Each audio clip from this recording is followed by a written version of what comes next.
की जय। तीन भुवन में सार वीतरागविज्ञानिता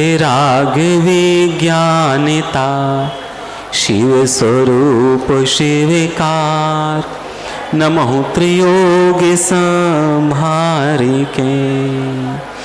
जय बोलो अनंतानंद सिद्ध प्रविष्टि भगवान की जय। मूल नायक श्री आदिनाथ भगवान की जय। परम पूज्य आचार्य भगवान श्री वसुनंद जी महामुनि राज की जय। परम पूज्य मुनि श्री पुण्यानंद जी महाराज की जय। परम पूज्य मुनि श्री शुभानंद जी महाराज की जय। परम पूज्य छुलक श्री दिव्यानंद जी महाराज की जय। समस्त मुनि संघ की जय। दिखाया। अब मैं मुनि श्री से निवेदन करूंगा कि मुनि श्री शुभानंद जी महाराज के चरणों में बारंबार नमोस्तुति निवेदित करते हुए मैं समस्त समाज की ओर से निवेदन करता हूँ, भगवान आप हमें हमारे कल्याण हेतु मार्ग प्रशस्त करने की कृपा करें।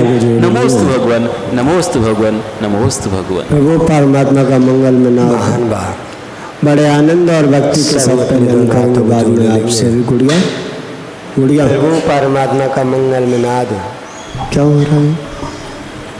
बड़े आनंद और भक्ति के साथ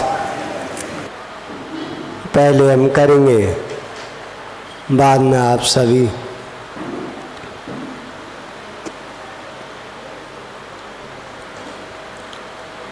ओम नमः सिद्धेभ्यः।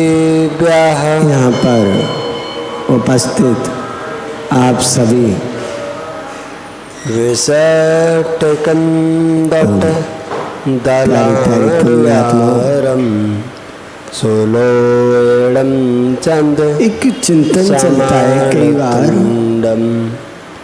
गौड़जियम परम पूज्य आचार्य गुरुदेव वसुनंद जी महाराज की अहिंसा में विश्व धर्म की मुनि श्री महाराज की पड़मामुडेचम तमगामटेसम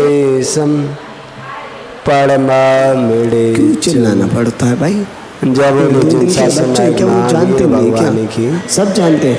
परम पूज्य आचार्य महामुनिराज की जब भी खराब होता है अहिंसा में विश्व धर्म की मुनि श्री महाराज की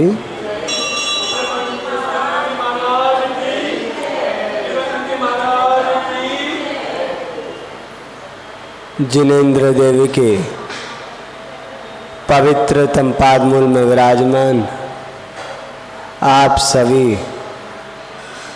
प्यारी प्यारी भव्य आत्माओं, वीर प्रभु की दिव्य वाणी में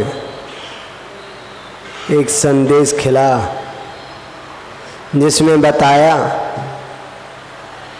श्रवण के कर्तव्य क्या है और श्रावक के कर्तव्य क्या है। जिन शासन की अक्षुण्ण परंपरा में अनेकों ऋषि मुनि हुए, जिन्होंने अपने अमूल्य जीवन से अमूल्य समय निकाल करके श्रावक और साधुओं के लिए ग्रंथों का लेखन किया।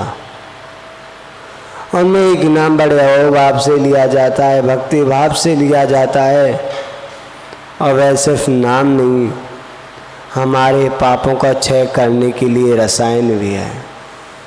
वो नाम है आचार्य भगवान कुंद कुंद स्वामी, जिन्होंने मिथ्यात्व का खंडन किया, अनेकों जगहों पर स्थानों पर जाकर के जिन शासन की महती प्रभावना की। आचार्य भगवान ने श्रावक के मुख्य कर्तव्य बताए, उनका जो पालन करता है सच में वही श्रावक है। अभी जो उनका पालन नहीं कर पा रहा वो श्रावक की श्रेणी में नहीं है। आचार्य भगवान ने क्या बताए? दानम पूया मुखम, दान और पूजन ये मुख्य कर्तव्य हैं। लेकिन बात इतनी ही नहीं है, बात इतनी है कि दान को पहले क्यों लिया, पूजा को पहले क्यों नहीं लिया। पूजा तो पहले करनी चाहिए, सबसे पहले पूजन करो उसके बाद दान दो। नहीं, जब तक आप दान ना करोगे तब तक पूजन ना कर पाओगे, तब तक आप अपने द्रव्य का परित्याग ना करोगे, जब तक आप कैसे सामग्री ला पाओगे। दान तो पहले किया, उसके बाद ही पूजन कर पाओगे। अपने ग्रंथों में आया है मुख्य रूप से 4 प्रकार का दान होता है।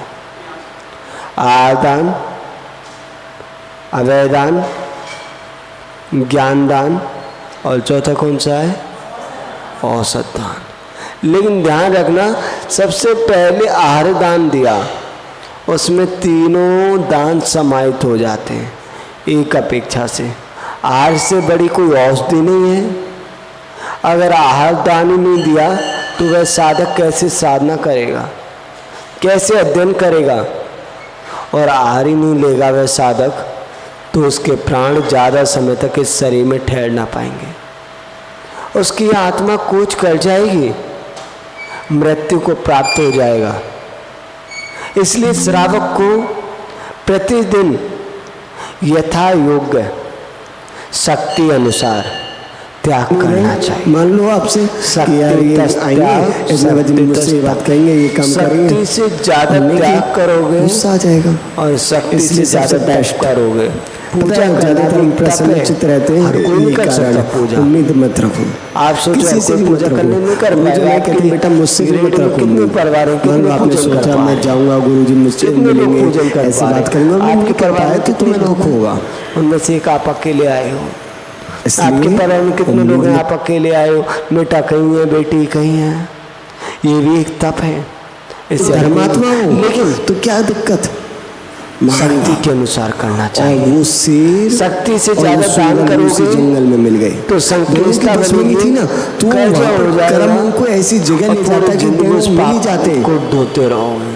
आप सोचो हम मर के कहाँ जाएंगे, वो मर के कहाँ जाएगा, कौन से मिले ना, साधना से निकाल देना, तुम दोनों मर के वहीं पहुंच जाओगे। जैसे कमट का जीव और पार्श्वनाथ का जीव जब भी आते एक साथ मिल जाते, दोनों फिर मिलते।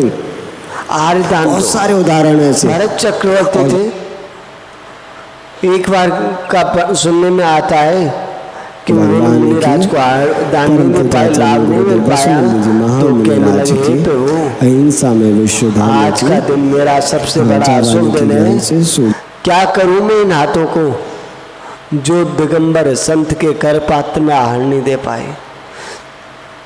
जिनेंद्र देव ने उपदेश दिया है, या तो लेने वाले बनो या देने वाले बनो, इनके अलावा जो है वो शेष मनुष्य नहीं है, वो त्रियंचों के समान है।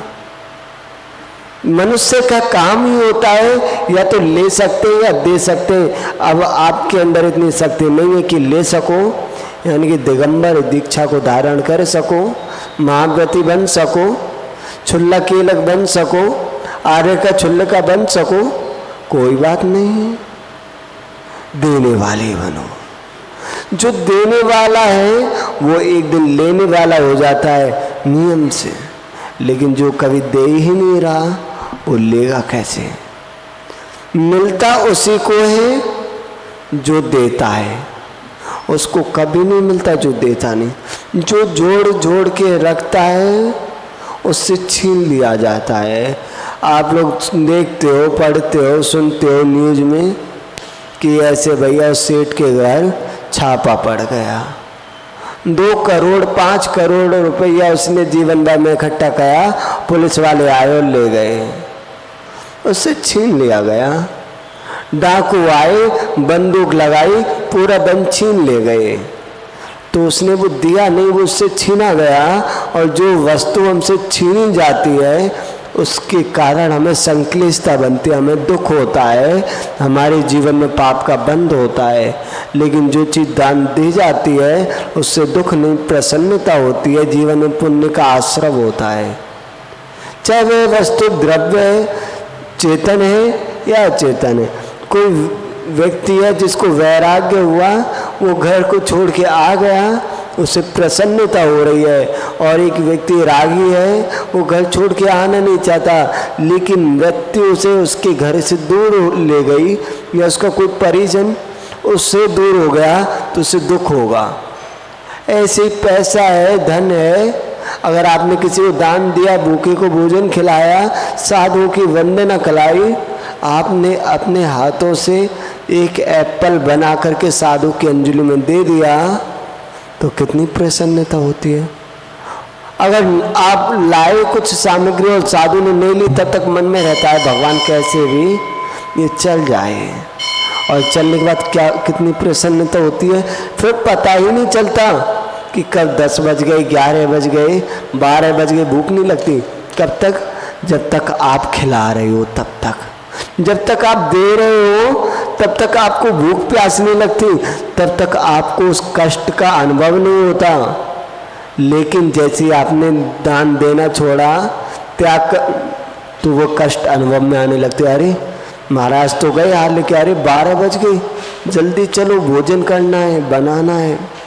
लेकिन जब तक साधु के पास थे, बैठे थे, तब तक वो कष्ट अनुभव में नहीं आया। क्यों? क्योंकि वो प्रसन्नता हमारे उस कष्ट को हमें सो नहीं होने दे रही थी। महान भाव। देखो, हमारे प्रथमान युग में बहुत सारे उदाहरण आते हैं दान के। अभी 2 दिन पहले बता रहे थे हम अकृत पुण्य का। साधु भी दान देते हैं, श्रावक भी दान देता है। साधु दान देता है, ऐसा नहीं साधु दान नहीं देता। साधु दान देता है, अभय दान देता है, ज्ञान दान देता है, लेकिन आहार दान नहीं। आहार दान देता है, नहीं देता साधु? किसने कहा? साधु भी आहार दान देता है। हम देते हैं, प्रतिदिन देते हैं, प्रतिदिन देते हैं। और आप तो एक को देते हो, हम 3 कम 9 करोड़ मुनिराज को देते हैं। हम द्रव्य से नहीं, हम भावों से देते हैं। दान तो देना आवश्यक है, दिखाया।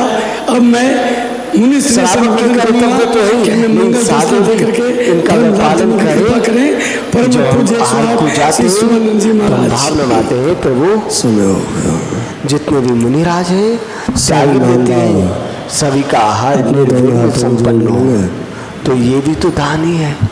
आपने हाथों से दिया, हमने भावों से दिया, बड़े आनंद और भक्ति के साथ, लेकिन हम भावना भी नहीं लाए और आहार लेके चले आए, तो हमारी कर्तव्यों की चोरी है। और श्रावक भी अगर बिना दान दिए स्वयं अपना भरण पोषण कर रहा है, तो सिर्फ एक वो पुद्गल के पिंड का पालन कर रहा है, उसका जीवन यापन करा रहा है। उस पुद्गल के पिंड को कितना भी खिलाओ, कोई फर्क नहीं पड़ने वाला, कुछ नहीं होने वाला, सिर्फ पाप का आश्रय होता है। आप भोजन करते हो, बनाने में पाप लगता है। आप भोजन किया, उसके बाद वो मल है उसका छेपड़ किया, उसमें भी पाप का जन होता है। कहीं ना कहीं आप प्यारी पुण्यात्मा कमा रहे हो, खाने में भी और उसका त्याग करने में भी। तो उस पाप से कैसे बचेंगे? उस पाप से ऐसे बच सकते हैं, जितना आपने खाया उसका कुछ परम पूज्य आचार्य भगवान गुरुदेव वसुनंद जी महामुनिराज जी की महाराज अभी अहिंसा में विश्व धर्म की मुनीषी महाराज जी की, तो उसमें से 1 गिलास पहले किसी को निकाल। आपको पता है वैदिक परंपरा में एक चीज देखने में आती है, वो लोग भोजन करते कि इतना संभाला देखिए सब में से लगा करके निकाल बच्चे, क्या वो जानते नहीं? क्या वो सब जानते हैं? इसलिए जीवन में भावों को खराब कभी ना करो। वो जब भी खराब होते हैं, लेकिन वो क्रियाएं थोड़ी कुछ अलग हो गई। पहले जो साधक होते थे बिना आहार दिए नहीं, पहले वो साधु को देते थे, संतों को देते थे, और संती भगवान होते, उनके पथ पर चलने वाले होते। तो उन्होंने देखा पहले लोग खुद नहीं खाते, पहले दूसरों को खिलाते, लेकिन हमारी योग्यता नहीं है इनको अपने हाथ से देने की, तो इनके नाम का निकाल देते हैं। लेकिन उसके बाद कुछ लोगों ने पहले साधुओं के लिए निकाला, फिर चलो हमारे माता पिता के लिए निकाल दें। उसके बाद जो व्यक्ति मरणासन को प्राप्त हो गया है, मृत्यु को प्राप्त हो गया है, उनके नाम का भी वो निकालने लगे। उस जो मूल चीज़ थी उसको तो वो भूल गए, लेकिन बाद में जो आई उसको याद रखा है, लेकिन वो निकालते तो हैं। जो देव होते हैं वो सिर्फ वीतरागी भगवान की ही पूजा करते हैं। कोई कुल देवता मान के करता है, कोई वीतरागी देव मान के करता है, करते सब वीतरागी भगवान की पूजा है। ऐसे ही हम लोग दान तो देते हैं, लेकिन देखने में कई बार आता है कि दान देने वाला व्यक्ति भी कंगाल हो जाता है। एक सेठ थे, वो खूब दान देते थे और अचानक से पता नहीं क्या हुआ, उनके व्यापार में घाटा लगने लगा और इतना घाटा लगा वो रोड पे आ गए।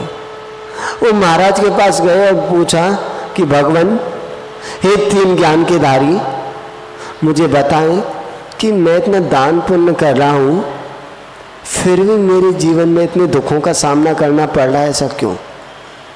मुनिराज ने कहा, हे श्रावक श्रेष्ठी, तुमने जो दान दिया वह विवेक पूर्वक नहीं दिया। आपने जाना नहीं उस धन का क्या होगा। तुम्हें ज्ञात करा दे, एक व्यक्ति आया था तुम्हारे पास और तुमने उसके लिए कुछ मुद्राएं दी थी और उस व्यक्ति ने उस मुद्राओं से जाल खरीदा और नदी में डाल दिया और उससे बहुत सारे मत्स्यों को पकड़ा और उनकी हत्या की। और फिर और धन आया, उससे और बड़ा जाल खरीदा और मछलियां पकड़ी, उनको मारा और बेच दिया। जितनी भी मछलियां उस जाल में आई, उनका 1/6 पाप तुम्हारे खाते में आया। 1/6 पाप तुम्हारे खाते में आया। इसलिए दान तो दो, लेकिन विवेक पूर्वक दो। देख लो आपके उस द्रव्य का सदुपयोग हो रहा है, दुरुपयोग हो रहा है। आपने दुग्ध तो पिलाया, एक दुग्ध मुनिराज को पिलाया, एक दूध एक गरीब व्यक्ति को पिलाया और एक दूध विष को पिलाया। विष के धारी जो सर्प है उनको पिलाया, तो कौन सा दूध आपके लिए लाभकारी है? मुनिराज को पिलाया, वो दुग्ध वो आपको अमृत देने वाला है। गरीब को पिलाया, वो आपको दुआ देने वाला है। लेकिन सर्प को पिलाया, वो आपको विष देने वाला है। महान बात, दान दो। सबसे पहले उत्कृष्ट पात्र देखो, वो नहीं मिलता है, मध्यम देखो, वो नहीं मिलता तो जघन्य देखो। लेकिन कुपात्र को दान कभी मत दो, सुपात्र को दान दो। यार ये आएंगे, कुपात्र से बात करेंगे, ये काम करेंगे। जिनको दान देने से हमारा घाटा हो, सबसे ऐसे व्यक्तियों को, ऐसे जीवों को दान मत दो। प्रसन्न चित्त रहते हैं, उसको तुमने 100 रुपए दे दिए, किसी से भी मत क्या रखो। करेगा? गुरुजी हमें कहते हैं बेटा मुझसे भी मत रखो। शराब मान लो आपने सोचा मैं जाऊंगा, मिलेंगे, ऐसी बात करेंगे, मैं नहीं कर पाया, कुछ मैं दुख होगा। तो हमारी दुकान पे जो लोग काम करते थे वो कहते भैया दे दें क्या? मैं नहीं बेटा पैसे मत देना। हम पीछे से चले जाते थे, घर वगैरह बोलते भैया धर्मात्मा उस व्यक्ति को, तो क्या दिक्कत बेटा पैसे नहीं देना है। बोले भैया अपन का जा क्या रहा है, 100 रुपये देने में क्या घट रहा है? मैंने बेटा उनकी दुश्मनी थी ना, तो वहाँ पर कर्म उनको ऐसी जगह ले जाता है कि 2 रुपये उससे लिए। आप सोचो हम मर के कहाँ जाएंगे, मर के कहाँ जाएगा, कौन सा लेना, गलतफहमी निकाल देना, तो दोनों मर के वहीं पहुँच जाओगे। जैसे कमट का जीव और पार्श्वनाथ का जीव जब भी आते एक साथ मिल जाते, दोनों फिर मिलते। कैसे पता चलेगा? बहुत सारे उदाहरण ऐसे। अनजान व्यक्ति को द्रव्य दो ही मत, धन मत दो। उसको आवश्यकता है, भूख लगी है तो उसको भोजन खिला दो। परम पूजाचरण गुरुदेव वसुनंदी जी महामुनिराज की आपकी जो शंका है उपदेश की बात करना, हाँ जावानी के ज्ञान से सूझ। महान भाव। कुछ लोग कहते महाराज जी वो नहीं लेता आटा, वो नहीं लेता रोटी। हम तो कहते हैं आटा भी मत दो, आटा भी बेचने लग गए लोग। हम कहते हैं रोटी भी मत दो। हम तो कहते हैं सामने भैया तुझे भूख लगी है, भैया सुनो इसके लिए थाली लगाओ, बेटा यहाँ भोजन कर लो। हमसे हमारे मित्र वगैरह कहते थे जैन, हमारी एक बात समझ में नहीं आती, तुम इसके लिए खाने को दे देते हो, 20-50 रुपये 100 रुपये खर्च कर देते हो और 1 रुपया नहीं देते, बात क्या है? हमने बताया भाई देख, हमारे गुरु महाराज बताते हैं कि कभी ऐसे व्यक्ति को दान नहीं देना जिसके बारे में आप कुछ नहीं जानते। उस धन का कहाँ सदुपयोग हो रहा है, कहाँ नहीं हो रहा, पता नहीं। इसलिए हमेशा दान दो उत्कृष्ट पात्र को दो जिसके बारे में आपको पता है इस धन का प्रयोग कहाँ होना है, जिस पर तुम्हें विश्वास है कि यहाँ इनको मैंने ये धन दिया है अपनी मेहनत का, तो इसका सदुपयोग होगा, दुरुपयोग नहीं होगा। महान भाव। एक बार गुरुजी ने हमको बताया, बेटा बताओ मोक्ष कितने में मिलता है। हमने कहा मोक्ष कितने में मिलता है उसका तो पता ही नहीं। बोले बेटा विमल सागर महाराज जी बताते थे 1 पाव आटे में मोक्ष मिलता है, इतना सस्ता है मोक्ष। 1 पाव आटे का तुम दान दे दो तुम्हें मोक्ष मिल जाएगा। अच्छा है 5 किलो का पैकेट लाओ, 5 किलो का पैकेट लाओ, सभी लोग 1-1 पाव आटा दान दे दो, सबको मिल गया मोक्ष। ऐसे नहीं, उसकी कुछ अलग ही बात है। 1 पाव आटे की आपने 4 रोटी बनाई और 4 रोटी किसी दिगंबर संत को दे दी, मोक्ष मार्गी को दे दी, तो तुम्हें भी मोक्ष मार्ग मिल जाएगा। लेकिन वह 4 रोटी देनी सत्पात्र को है। बीज आप लाए बहुत उत्कृष्ट, दुनिया में उससे अच्छा बीज नहीं। आपको फसल बोनी है, सबसे बेस्ट बीज लाए, लेकिन अब आपका विवेक है उस बीज को कहाँ बो। एक बंजर जमीन है, एक उत्तम जमीन है, उर्वक जमीन है, अच्छी जमीन है, एक मध्यम जमीन है और एक नाली है। अब तुमने वो बीज नाली में फेंक दिया तो क्या उत्कृष्ट फसल की प्राप्ति होगी? नहीं होगी। अगर वह बीज बंजर भूमि में बो दिया तो कितना भी इंतजार करते रहो, नहीं होनी। अगर वह बीज उत्तम भूमि में बोया तो वह बीज अकेला ही नहीं, वो लाखों गुना ज्यादा फल देने वाला होता है। गेहूं की फसल होती है, आपने एक गेहूं का दाना बोया, एक बाल में लगभग सैकड़ों दाने होते हैं। लेकिन आपने तिल का बीज बोया, एक तिल के दाने से कितने तिल के दाने हो जाते हैं। तिल का पेड़ देखा है किसी ने? तिल का जो पेड़ होता है ऐसे घना हो जाता है, एक फली होती है पूरी लंबी, उसके अंदर छोटी छोटी फली होती है, जैसे सरसों का होता है ना, सरसों का पेड़ देखा है, एक दाने से कितने सारे दाने हो जाते हैं। ऐसे ही अगर हमने दान उत्कृष्ट को दिया है तो वो कई गुना ज़्यादा फल देने वाला है, और निकृष्ट को दिया है तो वो हमारे जीवन में पतन करने वाला है। आचार्य भगवान चामुंडराज जी बताते हैं, दानम पारेन परेन मुक्ति कारणम। दान परंपरा से मुक्ति का कारण है। एक दिगंबर संत होता है जो उसी भाव से मोक्ष को प्राप्त कर लेता है, श्रावक होता है वो परंपरा से मोक्ष को प्राप्त कर लेता है। महावीर भगवान की परंपरा के, लेकिन उन्होंने सीधा चुना रास्ता तो वो उसी भव से मोक्ष चले गए। हम उनकी परंपरा का अनुसरण कर रहे हैं, अनुसरण कर रहे हैं, तो हम भी उसी क्रम से पहुंच जाएंगे। एक जगह है जहाँ के लिए 2 रास्ते जा रहे हैं। एक रास्ता है वहाँ से 1 दिन में पहुँचेंगे, थोड़ा सा कष्ट है लेकिन बहुत आनंद है। और दूसरा रास्ता है वहाँ से अगर हम जाते हैं तो 7-8 दिन लगेंगे। अब मैं कितने दिन लगेंगे? 7 या 8 दिन लगेंगे, उससे ज़्यादा भी लगेंगे, लेकिन उसमें कष्ट भी है, आनंद भी है। तो विवेकी होगा वो कौन सा रास्ता चुनेगा? 1 दिन वाला। और अभी हमारे सामने वो 1 दिन वाला रास्ता है नहीं, बंद कर दिया है, ताला लगा दिया गया है। सीधे मोक्ष नहीं जा सकते, हमें दूसरा रास्ता उसको पकड़ना है। अब उसमें भी शॉर्टकट है, एक रास्ता 2 दिन में पहुंच जाएगा, एक रास्ता 4 दिन में पहुंच जाएगा। अगर शॉर्टकट नहीं लेते हो तो सीधा 8 दिन में पहुंच जाएगा। ऐसे ही हम लोग पहुंचना तो है अपन को मंजिल।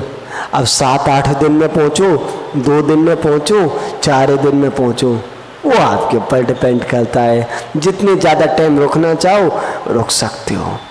महान भाव यहाँ पर दानम पारेन मुक्ति कारणम। आप सभी जो दान हमें परंपरा से मोक्ष को देने वाला है, उस दान को कभी नहीं भूलना चाहिए। प्यारी प्यारी पुण्य महाराज जी जब कहते हैं तब दान की बात आती है, दान की बात आती है।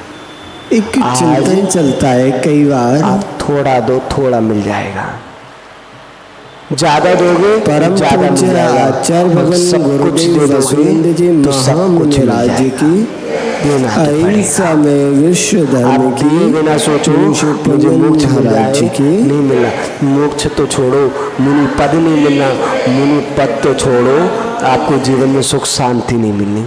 जीवन में सुख शांति चाहते हो तो गुरु जी कहते हो भाई कल 2 दिन के बच्चे क्या वो जानते नहीं क्या? और कई उदाहरण है। इसलिए जीवन में भावों को खराब कभी ना वीरेंद्र जी करो। जैन बाड़मेर वाले भाव जब भी खराब होते हैं ऐसे सज्जन व्यक्ति थे। अभी कुछ समय पूर्व उनका देवलोक गमन हो गया पूज्य गुरुदेव के सानिध्य में। वर्णी जी बनकर अपने देह का परित्याग किया। वो हमको बताते थे कि महाराज जी पहले हमारे पास कुछ नहीं था, हम जोधपुर गए, उन्होंने पंच कल्याणक कराया। बाड़मेर में पंच कल्याणक कराया। खुद की जमीन, खुद ने ही पूरा 3 मंजिल का मंदिर बनवाया और खुद ने पंच कल्याणक कराया। 10 दिन बाद जोधपुर में कराया। और जहाँ पे भी मंदिर बनते गुरुजी से बोल रखा था, गुरुजी हमारी तरफ से जो आपको ठीक लगे वो करा देना। प्रतिमा तो रखवानी है। हजारों से भी ज़्यादा उन्होंने अपने स्वयं के द्रव्य से प्रतिमा रखवाई। परमानेंट चौका चलता था गुरुजी के साथ उनका, परमानेंट। ये नहीं कि आज लगाया है कल नहीं, परमानेंट चौका। हम जोधपुर गए तो हमने पूछा कि वीरेंद्र भैया एक चीज़ बताइए, ये जो पूरी जगह दिख रही है जहाँ तक वो आपकी है? बोले हाँ। लेकिन हमने एक चीज़ बताई, बाउंड्री हो रही है वो 5-7 बीघा में हो रही है, उसके बाद जो माल पड़ा है वो चोरी नहीं होता? बोले महाराज होता है, खूब होता है। मैंने फिर करवा क्यों नहीं लेते? बोले महाराज आज से 10 साल पहले मुझ पे कुछ नहीं था, कुछ नहीं, एक छोटी सी फैक्ट्री। लेकिन गुरुजी से जुड़े जब से हमने चौका प्रारंभ किया, जब से हमने दान देना प्रारंभ किया, प्रतिमाएं बनवाना प्रारंभ किया, उसी दिन से आज इतनी बरकत हो गई। आज उनको खुद को नहीं पता था कि मेरे पास कितना है, कहाँ से आया। लोग कहते महाराज हम पे आएगा तब देंगे। नहीं, जीवन में कभी ये मत कहना मुझ पे कुछ नहीं है, ये कहना मेरे पास बहुत कुछ है। जो ये कहता है मेरे पास कुछ नहीं, मैं कहाँ से दान दूं? कर्म कहता है बेटा खुश रहे, तेरे पास कुछ नहीं है, तुझे इसी के लायक बना देता हूँ। जो है सो उसमें से दो। और अगली बात की पूजा, पूजा करो, आनंद के साथ करो, भक्ति के साथ करो, मस्ती के साथ करो, पागलपंती के साथ करो। पूजा कैसे करो? पागलपंती के साथ करो। अगर पूजा में आपने लगा लिया, ओहो गलती से चावल की जगह, छुदा की जगह, द्रव्य की जगह, लौंग की जगह बादाम चढ़ गया, जल की जगह चंदन चढ़ गया, अब पूरी पूजा में मन नहीं लग रहा। अरे क्या हो गया? जल की जगह चंदन भी चढ़ गया तो तुम एक बार नहीं 4 बार चढ़ा दिया, कोई बात नहीं। भगवान को पूरी थाली एक साथ चढ़ा दी, कोई बात नहीं, लेकिन मस्ती के साथ करो, आनंद के साथ चढ़ो। पूजा ऐसी करो तुम्हें खुद को पता ना हो कि कब पूजा हो गई, पूरी सामग्री कब खत्म हो गई पता ही ना चले, समय कब निकल गया पता ही ना चले। अर्घ चढ़ाया और 5 मिनट आए, जल्दी कर बेटा जल्दी कर।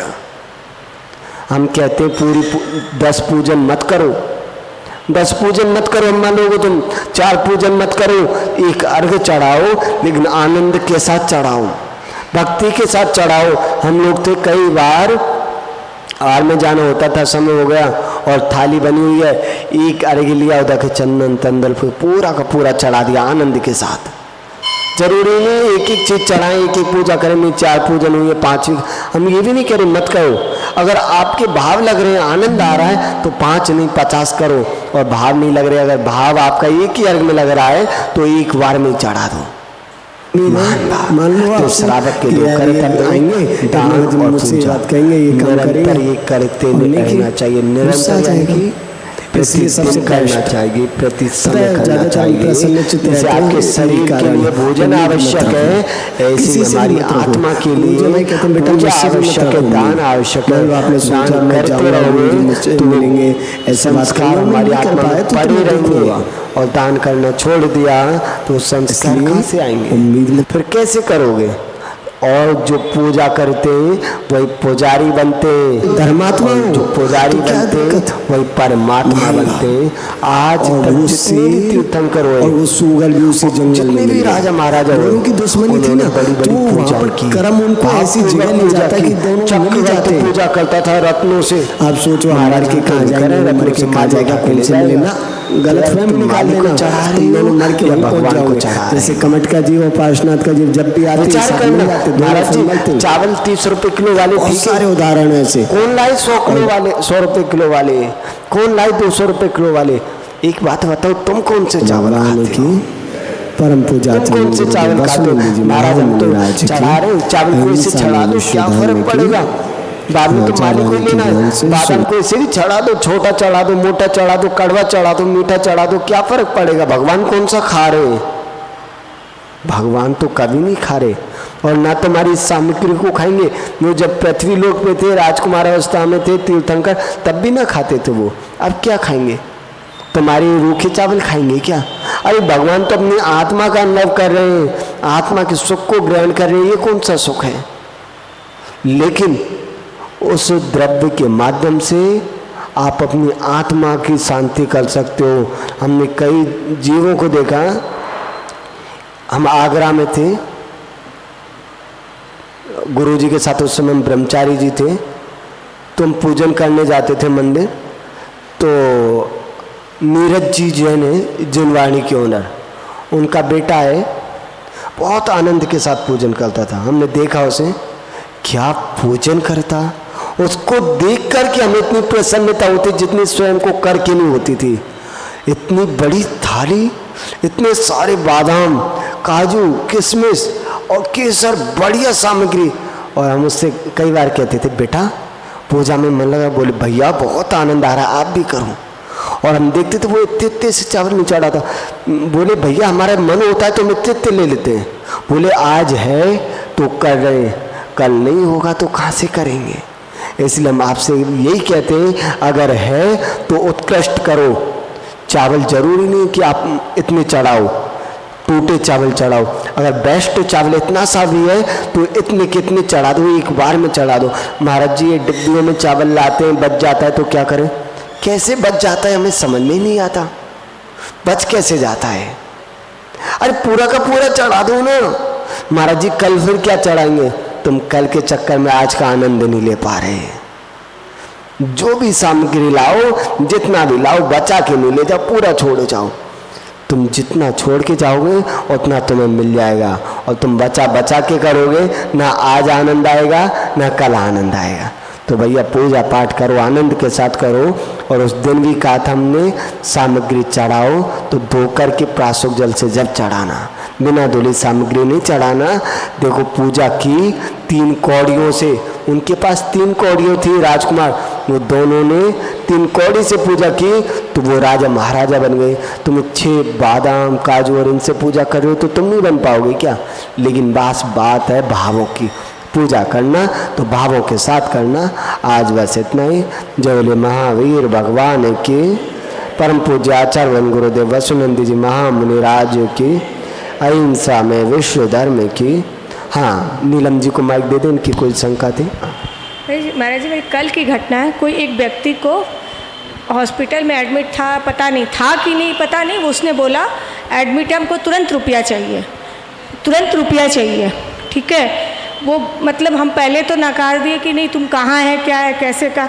फिर वो फार्मेसी से बात कराया मेरे को कि नहीं रुपया चाहिए हमको, इससे देखिए इससे बात कीजिए मेडिकल में। फिर मैंने बात किया तो बोला कि हाँ इसको रुपया का ज़रूरत है। तो हम बोले ठीक है। तो बोला तुम आ जाओ घर पे, हम दे देंगे।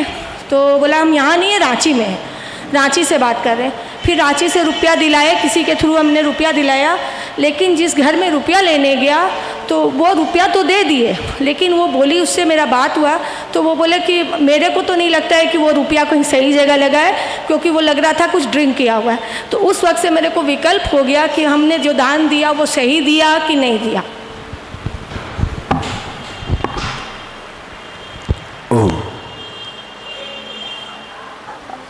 जो आपने कहा उससे हमने इतना समझा कि कोई व्यक्ति आया था, फोन आया आपके पास अननोन नंबर से,